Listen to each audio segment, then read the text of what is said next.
Welcome to the PHNX Daily Bet Show, brought to you by the one and only DraftKings Sportsbook app, America's top-rated sportsbook app. Don't forget to hit that like button, subscribe if you're new, and leave a 5-star review. I'm Shane Diefenbach, joined, as always, by Johnny Venerable on this fine Thursday. How we feeling, Mr. Johnny? Oh, we get to talk about the National Football League, my baby, here on PHNX Bets Daily, and I am super excited to preview what I think is going to be one of the most interesting divisions in the entire NFL, that, of course, being the AFC East. Yeah, I'm super fired up, and people that watch the Sun Devil show, people that watch this show, probably understand why. It's nothing to do with the Bills, nothing to do with the Cougar hunter Zach Wilson. It has a lot to do with Tua Tagovailoa, and we'll get into that in a little bit. But Johnny, just kind of an overlook on this division. Why do you think this one is a division to watch? Well, because there's the landscape of a bona fide Super Bowl contender, maybe even favorite in the Buffalo Bills, looking for their first Super Bowl in franchise history. And then the polar opposite, a team in the New York Jets that I feel like is going to be contending for the first overall pick. That's an interesting dynamic. Could we see this be the last year of Bill Belichick with Matt Patricia potentially calling plays? That looks like a hot mess disaster. And then I think Miami was the noisiest team in the offseason in terms of bringing in an influx of talent. Like, I don't necessarily love Tua like, you do and some other people do, but I think he could be Alex Smith? Do I think he can be a distributor? We both know how we feel about Mike McDaniel. Big fan of swag Mike and his Yeezys. So the elements here, I think, just make for compelling TV on Sunday afternoons, and I can't wait to watch. Yeah, I was talking to one of my buddies who doesn't really follow football closely, but watches the games on Sundays. Yeah. And I was talking high on the Dolphins, talking about Mike McDaniel and what this offense is going to look like, the run scheme.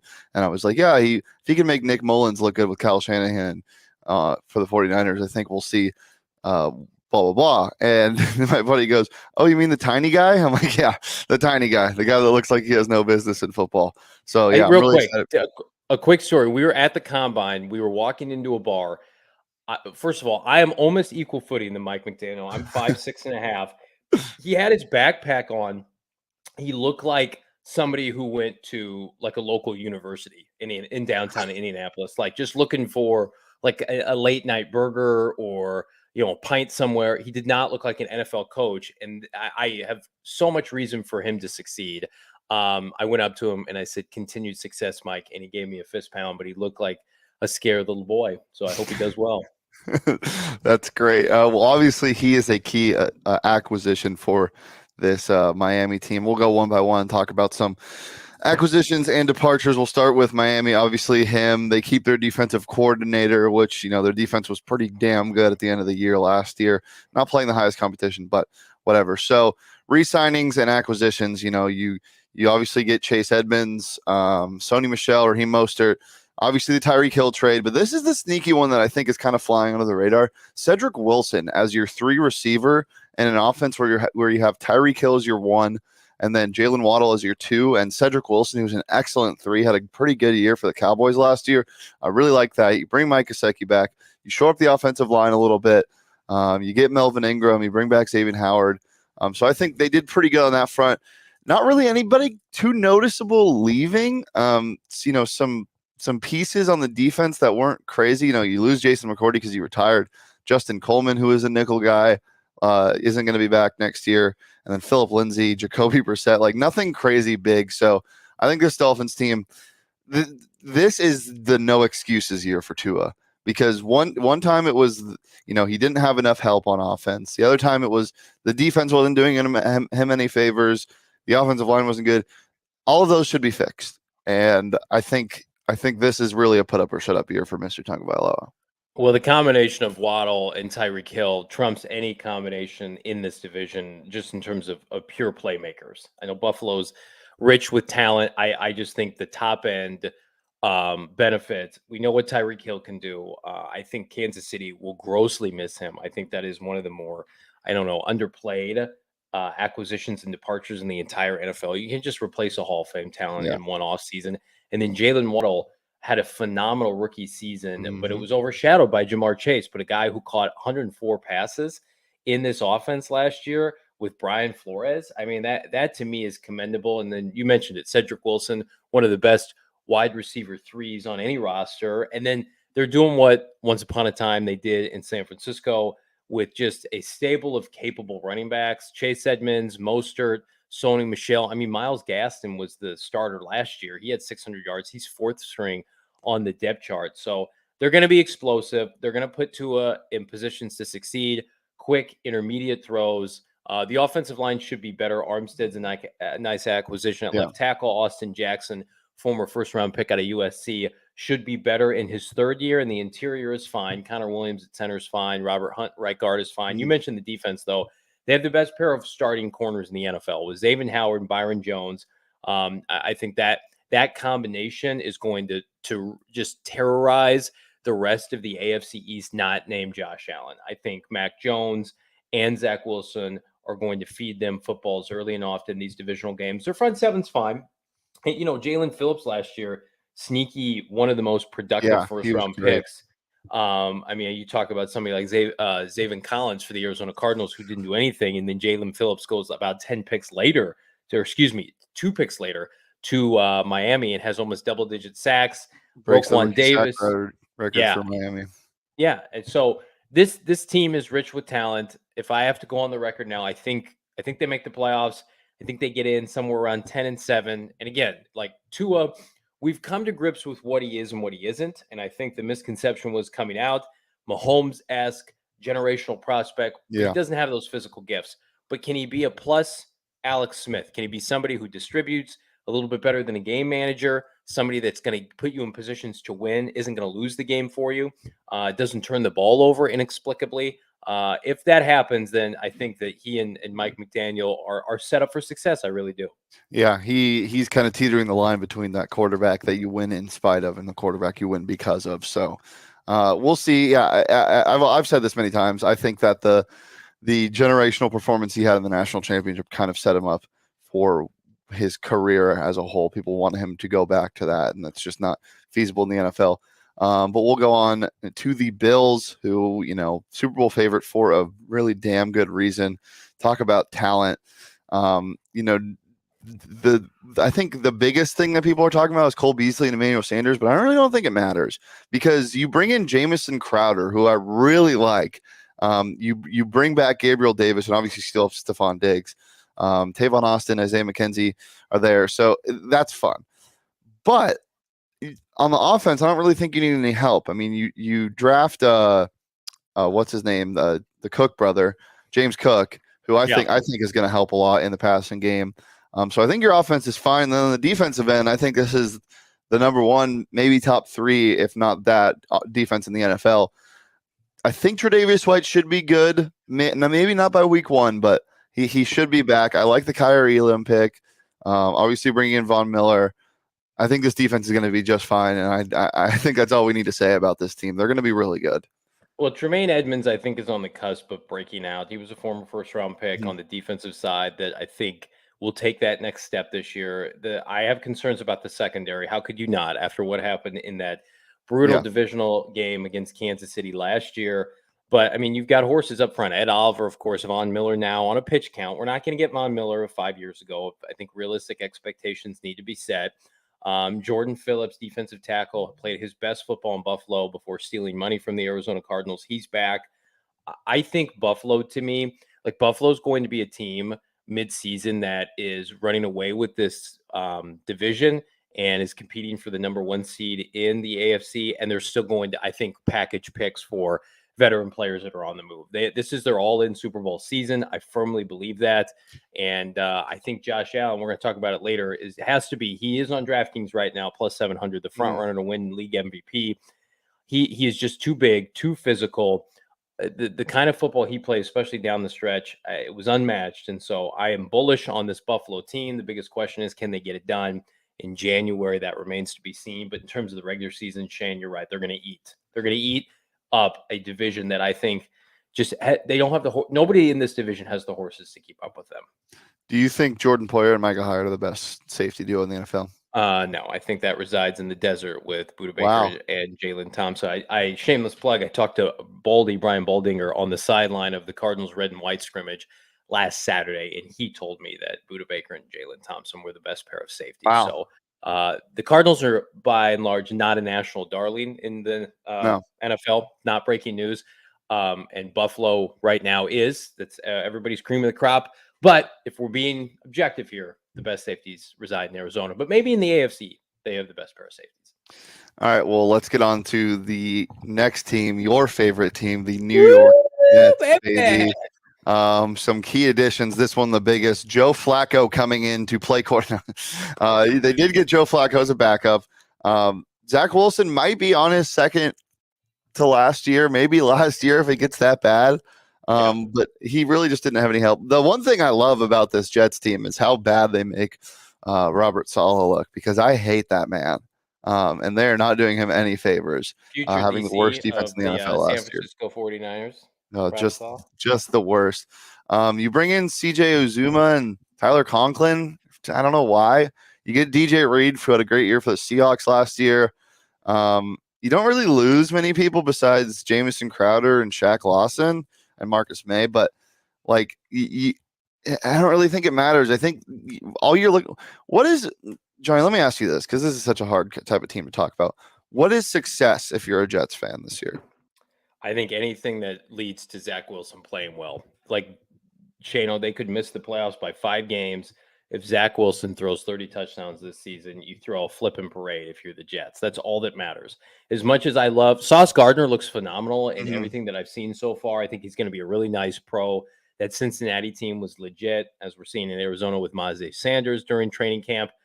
But it doesn't matter. I don't care about Quinn Williams, having 10 sacks. I don't care about, any of the, Elijah Vera Tucker making a Pro Bowl at right guard. If Zach Wilson plays well, that's a success, no matter what the win-loss record is. If he looks bad, then the season's a disaster. And I think he will look bad, because I have no confidence, as you mentioned, in Robert Saleh. You have to be kind of stupid in today's NFL to hire a defensive head coach to pair with your young rookie quarterback. You can hire a defensive head coach if you've got, a veteran quarterback like a Matt Ryan or a Phillip Rivers once upon a time. You can't do it when you're molding a young quarterback. And I think they've done a disservice to him. The offense is going to be better. Of course, I'm a huge, fan of Garrett Wilson. Corey Davis, that was a stupid move. We all knew he would leave Tennessee and immediately become injured.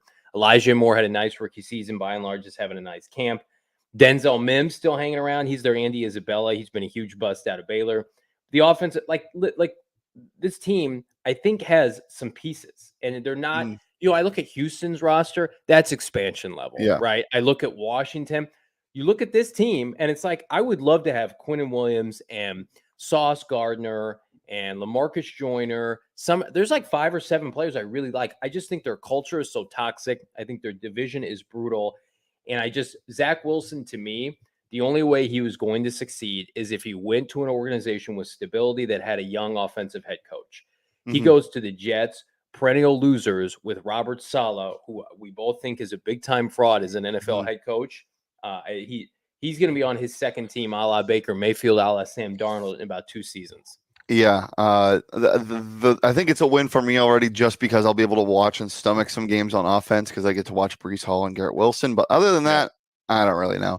All right, last team in the division we'll have to go over is the Patriots, obviously. Before we get into our picks, just want to talk quickly. They bring in Devontae Parker, but this is a weird one to me, because Mac Jones is terrible at throwing at man, and Devontae Parker is one of the worst separators in the NFL. He's a great. He's the worst. Statistically, he's the worst separator. Yeah, and the most expensive one. So I don't know about this move. I think he'll be better for Mac Jones, but I just don't think it's the type of receiver you want. James White just retired today. So yeah, and then you bring back one McCourty, bring back Malcolm Butler, you get Jabril Peppers. I don't know. It's this team's weird. They don't really have a defense anymore. You lose Van Noy, Hightower, Winovich, and J.C. Jackson. There's a lot to shore up.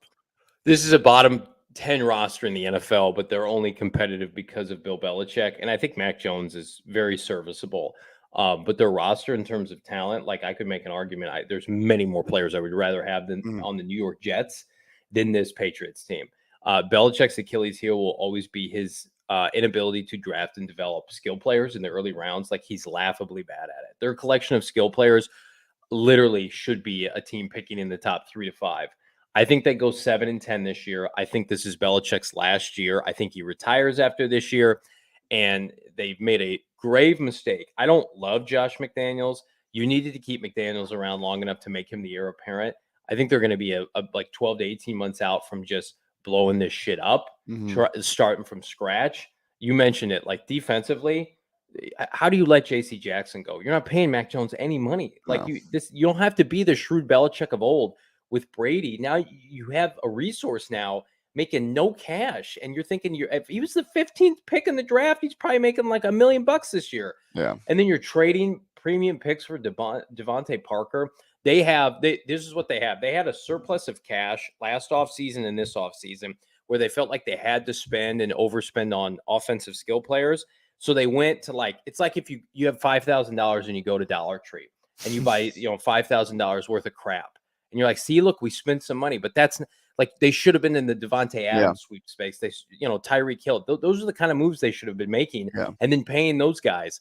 It's a franchise that we have seen the cracks in the foundation. We know that Brady was the ultimate equalizer, and now we're gonna look back. I'm gonna look back with my son 10 years, and he's gonna be like, the Patriots were what? They were good, and I'm like, yeah, it was a historic run that we've never seen in the NFL match. We never will see it again. But I think they're going into a long period of ineptitude. I firmly believe that. Yeah, the only thing good coming from the camp right now is Jack Jones, ASU corner, playing well. He might even start, which is funny. 7th round pick. All right. Well, before we get into our picks, download DraftKings Sportsbook app today. Use that promo code PHNX when you sign up. Make your first deposit. Get $1,000 risk free bet. Throw down one of these weird picks. Some of them aren't weird. Garrett Wilson. I have a pick for him that you might want to throw $1,000 risk free bet on. But is that all? PHNX. We'll get into it in a second.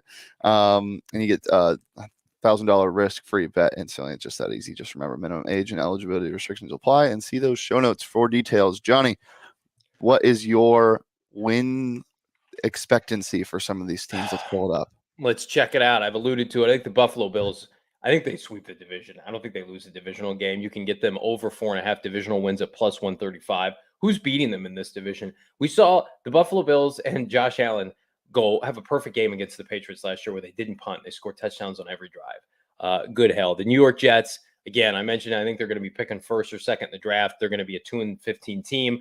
That means they got to go under divisional wins, under 2 at minus 115. Look at that. Under 2 at minus 115. You can't even get plus money on a team winning one divisional game. That tells you how bad Vegas thinks the Jets are going to be. And I think the Dolphins make the playoffs. I know the AFC is loaded. I think they do just enough. I'm a fan of Mike McDaniel. I love the moves they made this offseason. So you can get plus money on the Dolphins going to the postseason, and I'm here for it. Love it. Love it. Well, I got a forecast of what this division is going to look like. This might surprise you. So we'll go from top to bottom. Dolphins, obviously, big fans of them. Over 3 division wins, minus 115. I think they beat the Jets twice, and I think they probably beat the Patriots twice, honestly, because I'm not high on this Patriots team. I think they definitely could steal one from the Bills, but we'll get to that in a little bit. Patriots under 3 division wins. I think they're going to be just god awful, and that is exemplified in my exact order forecast. Plus 2,000 on the DraftKings Sportsbook app right now. You can get it.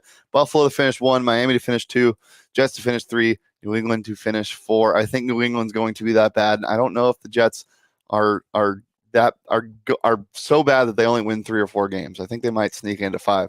But you have to remember, Miami, I really wouldn't count them out on winning this division, as crazy as it sounds, because Hold on. Just let me explain. I don't think they're going to, but I think it's worth a sprinkle because Buffalo is playing the first place schedule. Their first 8 games are ridiculously hard. Miami isn't playing the second place schedule. They're playing the third place schedule. New England's playing the second place schedule. Miami has a lot easier road. They beat the teams they should have last year. I don't think they're going to win. I'm just saying it is worth a sprinkle, in my opinion. That's fine. I don't hate it. I think both these teams could win double-digit games and could have a nice divisional race in the latter months of the season, December and January. All right, let's get to my props, Mr. Shano. Dollar Bills and Dolphins, top 2 in the division. This is easy money, plus 200. Book it today, right now. Make you some cash. Easy peasy, whether or not you feel like the Dolphins, the Bills are going to win the division, whatever. And then New York Jets, the worst team in the NFL, plus 850. Look around the landscape of the NFL. There's probably 5 to 7 bad teams. Atlanta, I mentioned Washington, right? The Bears are going to be terrible. but the Jets have to play in the AFC, and the AFC is loaded, and the NFC is not. So by default, I think they're going to get destroyed. Yeah. I think they're going to start the season like 0-9, 0-10. Saleh could get fired midseason. They're going to lose the locker room. It's not a good team. Not a good team. And if they have injuries, look out. It could snowball real quick. I like plus 850 a lot. Oh, man. Well, we'll talk about some of the players now in this division. We both got some props. Mine are, this one's fun. Tyreek Hill, Jalen Waddle, Mike Gesicki to combine for 20-plus touchdowns. That's plus money right now. Those are three huge pass catchers. If Cedric Wilson explodes or one of those guys gets injured, that's the only way that doesn't hit. Second one, Tyreek Hill over a K, 1,025.5 passing or receiving yards. I think he hits that easily this year. I think they're going to put him in motion a lot. Obviously in the Mike McDaniel offense, I think we're going to see a lot of fun. I know Tua's pea shooter arm is very fun to make fun of, but it's Tyreek Hill. Screens for 50, 60-yard touchdowns. Yep. Mahomes did that in Kansas City, exactly. So we can't knock Tua for that. And then Stephon Diggs coming off, I think 104 last year and 127 receptions the year before. No Cole Beasley to steal targets. Even if OBJ does go to the Bills, which is somewhat kind of murmurs, I still think he gets to this. I mean, it's just going to add more and more options for him. And if Gabriel Davis does explode as that guy people want him to be, I think Stephon Diggs only benefits from that. I don't think he gets taken away from it. So love Stephon Diggs this year. And I don't buy the Buffalo Bills ever trying to run the football. They've told us every offseason we're going to run it. When I don't take your back seriously. Sorry, Buffalo. Keep slinging it. Definitely. Here are my props. Here's what I like. Josh Allen's going to win the MVP of the NFL. He's the favorite right now on DraftKings at plus 700. Why the hell not? I think whomever gets out of that gauntlet of the AFC is going to be the number one team in the AFC is going to get the MVP at quarterback. Rodgers isn't winning it, not this year without Devontae. Tua, I think he goes under passing yards because I think Mike McDaniel is going to want to run the football. I don't think Jimmy Garoppolo's ever hit this number in San Francisco, and I think they're going to mirror a lot of what they did with Jimmy G. And Tua's gotten banged up before. And then what was my last prop, Shano? And then Devontae Parker is the only receiving option worth a damn in New England. 700 yards seems pretty safe to me. Yeah, definitely. I don't hate that at all. And then I got a couple of awards. Johnny's got to get out of here. So while I read these, if you want to hop off, I'll hang out. Okay. A couple awards here. Mike McDaniel, Coach of the Year, plus 1,600. Give me all of that. I think 10 or 11 wins get you Coach of the Year if you're Mike McDaniel. I really do. If Tua has a great year, I think you win Coach of the Year as long as you make the playoffs. Plus 1,600 worth of sprinkle. And then Garrett Wilson, Offensive Rookie of the Year. You get that at plus 1,000. This is the first year where I don't think there's a clear favorite. I think Chris Olave is the favorite at plus 700 right now. That's stupid. Who's his quarter? He doesn't have a quarterback. Yeah, I like this. So yeah, plus 1,000 for Garrett Wilson, Offensive Rookie of the Year. Zach Wilson's not great, but he's one of the only offensive weapons on that team. So give me that plus 1,000. All right. Well, just a reminder, guys, if you're feeling down because the NFL season's not here yet, get some Four Peaks, slam a couple brews. We got some preseason going on, so get excited for that. Tailgate Show will be back soon. Get your Four Peaks wherever you get your beer in Arizona. Remember, you got to be 21 or over and enjoy that responsibly. We will be back tomorrow at noon. We'll also have another division preview for you guys on Saturday. So thanks for tuning in. As always, you can follow me on Twitter at Shane D. You can follow Johnny on Twitter at Johnny Venerable. Follow the show on Twitter at PHNX_bets. We'll be back tomorrow at noon right here on the PHNX Sports YouTube channel. Peace, love, and Tua Tagovailoa is my God. Making the Pro Bowl.